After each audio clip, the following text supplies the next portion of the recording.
Okay, so today we are going to start with immunology from the first aid.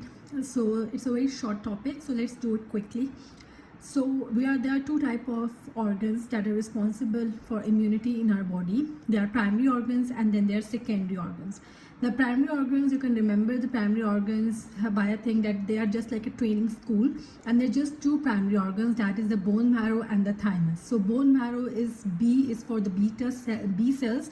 So B cells, they grow up here, whereas thymus, T is for the T cells, and T cells, they learn from here. So these are the primary organs. If we talk about the secondary organs are actually the meeting places, meeting of the germs and how they can fight the infections. For example, you can remember the secondary organs by the mnemonics. Some little tigers always attack people. So S is for the spleen, tonsils, and lymph nodes, and then A is for adenoids, and other A is for appendix, and P is for the parapatches. So the mnemonics, some little tigers always attack people. If we move on to the next topic, then that is the lymph node. So the lymph node has the afferent vessels, and the immune cells. So immune cells are the ones that check everything, and the afferent vessels are the ones that they're like roads. The germs comes through the roads, whereas efferent vessels, through the efferent vessels, germs leave through one exit road. So the lymph node has three things: efferent, and immune cells. So now if we talk about the structure of the lymph node, so we can take the structure of the lymph node as a house or with three rooms.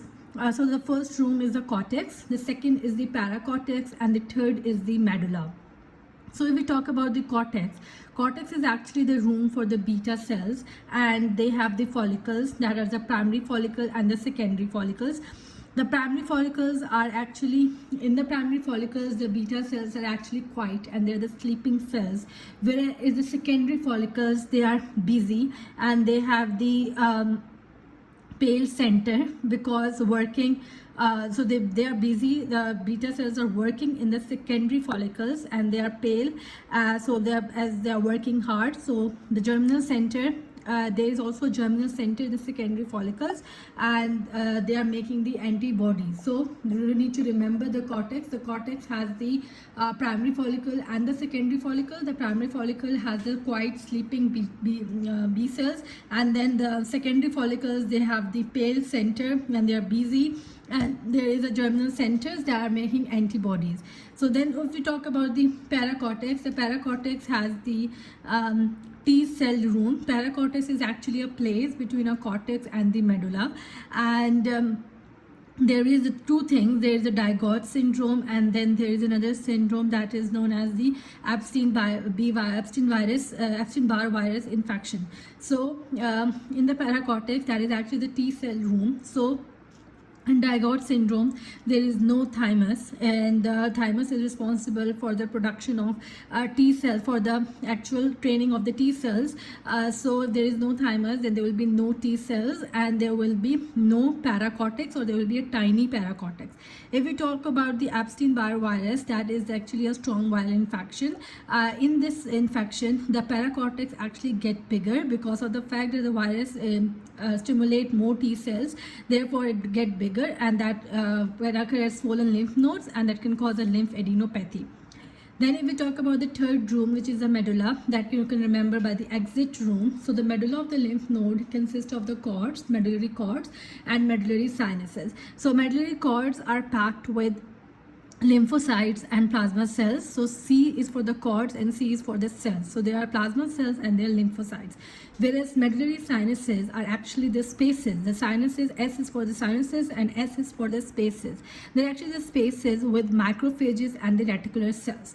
Then if we move on to the next part of the immunology. So if the lymph node is swollen, always ask which node is swollen. So this is why it's important to remember this table. This table is very complicated in first aid, so I'm going to try to make it easy for you. So if the lymph node is swollen, always ask which node is swollen, what body area drain it, and which disease usually come from that area. So it becomes easy for you to remember.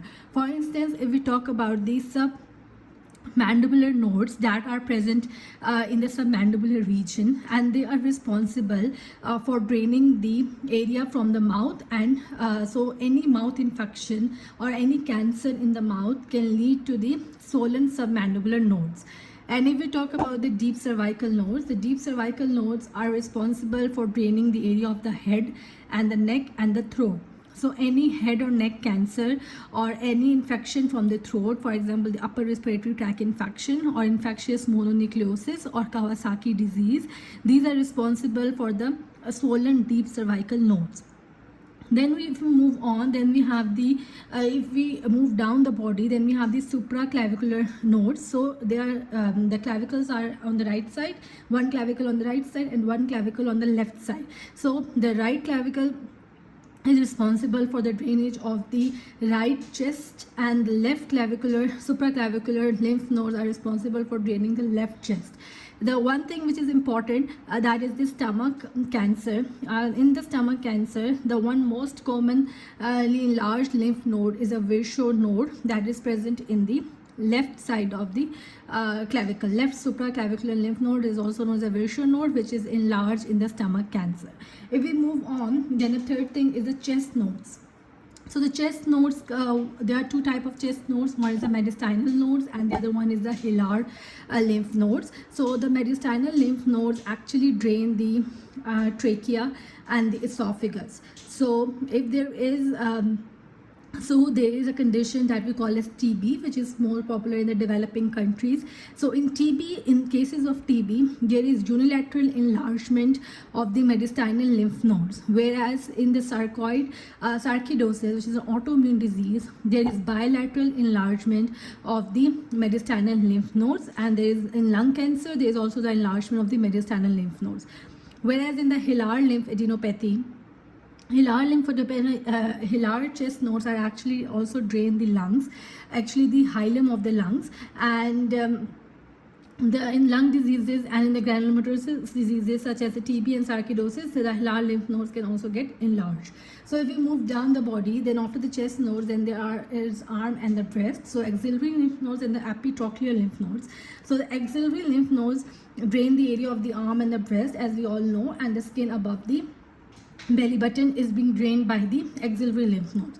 And the most important thing about the epitrochlear lymph nodes are actually located in the elbow. They are the elbow nodes. So they are enlarged in case of syphilis. Syphilis, which is the STD, there is a very important disease that gives the enlargement to the epitrochlear lymph node. If we move further down, then we have the belly nodes. There are three types of belly nodes: the celiac nodes, the superior mesenteric nodes, inferior mesenteric nodes, and then we have the belly button node itself. So the celiac nodes actually drain the area from the liver, stomach, spleen, pancreas, and the upper duodenum, whereas the superior mesenteric nodes, they drain the area of the small intestine from the lower duodenum, jejunum, and the ileum, as well as the colon up to the splenic flexures. So till the point of the splenic flexure, that area is being drained by the celiac nodes, by the superior mesenteric node up to the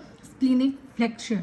And if they get enlarged, then there will be inflammatory bowel disease, mesenteric lymphadenopathy, or celiac disease, which is present in all the three nodes. If any of these nodes are enlarged, then we are suspect any of this disease, either the celiac node or superior mesenteric nodes or the inferior mesenteric node. So inferior mesenteric node, down from the splenic flexure, it drains the lower colon and the upper rectum.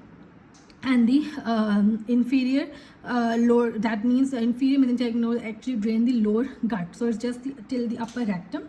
Then the last lymph node that is present near the belly is the sister Mary Joseph node. That is the that can be a lump around the belly button. It actually drains the abdomen and the pelvis, which is an important clue for the gastric cancer. It is the most important, most classic gastric cancer. They gave also enlargement to the sister Mary Joseph node. One was a Virchow node and another one was a sister Mary Joseph node that is present on the lower belly button. So if you move on, then we have the pelvis area. The pelvic area consists of the pelvic nodes. Pelvic nodes has the three type of nodes. One is a para-aortic nodes, then we have the external iliac nodes, and the third one is the internal iliac nodes.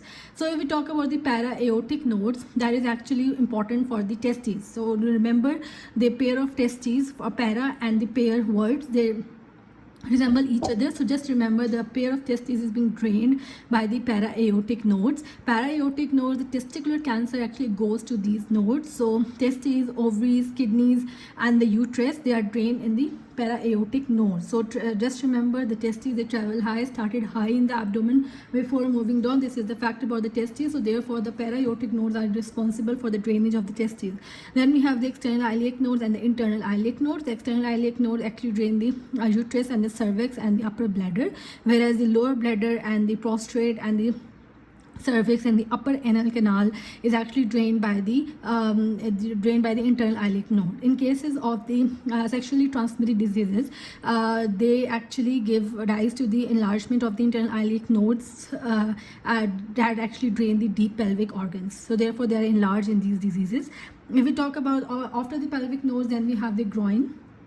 Groin consists of the two nodes. One is the superficial inguinal nodes and the third one is the popliteal nodes. So the superficial inguinal nodes, that are actually the surface part that give rise to the that actually drain the scrotum. So the scrotum is drained in the superficial inguinal node. This is important. The testes are drained in the para-aortic nodes, whereas the scrotum is drained in the superficial inguinal nodes. Then vulva, lower vagina, skin below the belly button, and the anal canal below the pectinate line. The upper anal canal is drained into the pelvic nodes, where in the internal iliac nodes, and the lower anal canal that is below the pectinate line is drained into the superficial inguinal nodes. Then we have the popliteal nodes, and popliteal nodes are actually present behind the knee, and they drain the lateral foot as well as the outer foot and the back of the calf, and if they can get swollen in case of the foot or the leg infection. Then we have the two ducts that drain all the lymph, that is the right lymphatic duct and the thoracic duct. So right lymphatic duct drain the right side of the body above the diaphragm and it empty into the neck vein, and then eventually the right lymph duct actually drain the right upper body. So we talk about thoracic duct actually drain from the below the diaphragm everything, and the left chest and the left arm as well, and below the diaphragm it drains everything, the thoracic duct, and left chest and left arm, and it empty into the left neck vein. And if there is a damage to the thoracic duct, then it can lead to the chylothorax. Then if we talk about the one other important immunology organ, that is the spleen. So the spleen consists of two things, that is the pulp, the red pulp and the white pulp. So if you can remember, the white pulp is responsible for fighting the infections, whereas the red pulp is responsible for the blood filters, and it consists of the RBCs. We are going to talk about the spleen further in the next video. Thank you for watching.